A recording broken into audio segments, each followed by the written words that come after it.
बिहार विधानसभा चुनाव में अब कुछ ही समय बचा हुआ है, लेकिन महागठबंधन में अब तक सीटों को लेकर आम सहमति नहीं बन सकी है। महागठबंधन इन सीटों पर तालमेल बिठाने की लगातार कोशिशों में जुटा हुआ है और इसे देखते हुए कांग्रेस के सीनियर नेता अशोक गहलोत पटना पहुंच चुके हैं। अशोक गहलोत पटना में आज तेजस्वी यादव और कांग्रेस के अलावा इंडिया गठबंधन के अन्य घटक दलों के नेताओं से मुलाकात किए हैं। महागठबंधन में 13 सीटों की गांठ को सुलझाने के लिए अशोक गहलोत पहुंचे हैं और तेजस्वी यादव के घर भी पहुंचे हैं और यहां पर अहम बैठक भी हुई है, जो कि बैठक अब खत्म हो गई है।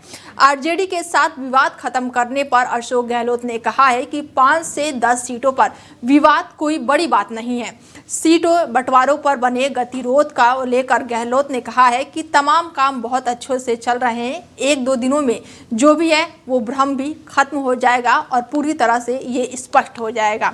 बिहार में 243 सीटें हैं, जिसमें से 5 से 6 सीटों पर कार्यकर्ता भी उत्साह में होते हैं। अपनी तरह की स्थानीय और परिस्थितियां होती है, फ्रेंडली फाइट मानी जाती है और इसे बहुत बड़े रूप में नहीं देखना चाहिए। और इस दौरान अशोक गहलोत ने क्या कुछ कहा है, चलिए आपको पहले वो सुनवाते हैं। 243 सीटें हैं, 243 सीटें हैं। इतने बड़े महागठबंधन में 5-10 सीटों पर विवाद नई बात नहीं है। किसी भी प्रदेश में अगर अलायंस होगा तो हो सकता है कुछ सीटों पर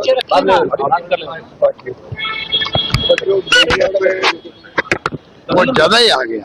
ऐसा आ गया जैसे कि पता नहीं क्या हो गया, गठबंधन का क्या होगा, ऐसी स्थिति है नहीं। तमाम काम बहुत स्मूथली चल रहे हैं। आपको खुद को महसूस होगा 1-2 दिन के अंदर जो भी कंफ्यूजन है तमाम सब स्पष्ट हो जाएंगे। सर, ये फ्रेंडली फाइट कही जाएगी महागठबंधन की 12 सीटों पर? आपने समझे कुछ पता नहीं कितना रहेगा। अभी तो कल शाम तक का वक्त है।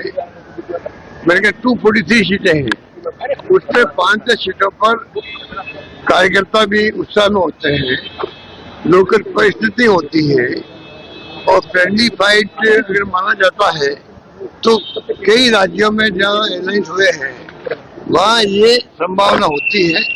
वो इसको बहुत बड़े रूप में देखने होता है।